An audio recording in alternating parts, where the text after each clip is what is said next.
அன்பு சகோதர சகோதரிகளுக்கு கைலை குருஜியின் வணக்கங்கள். அனைவருக்கும் மனமார்ந்த இனிய தீபாவளி நல்வாழ்த்துக்கள். எல்லா வளமும் நலமும் பெற்ற வாழ்க வளமுடன். இந்த வருடம் தீபாவளி 20/10/25 அன்று வருகிறது, திங்கட்கிழமை.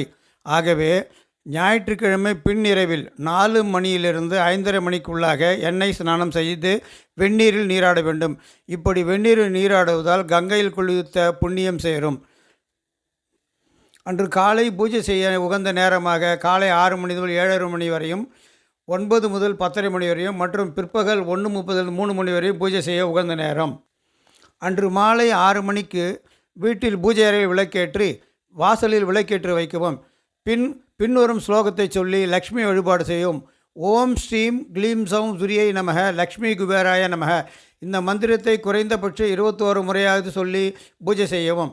இவ்வாறு செய்தால் செல்வ வளம் கூடும். வாழ்க வளமுடன். அன்புடன் கைலை குருஜி எஸ்கே சுவாமிகள். நன்றி, வணக்கம்.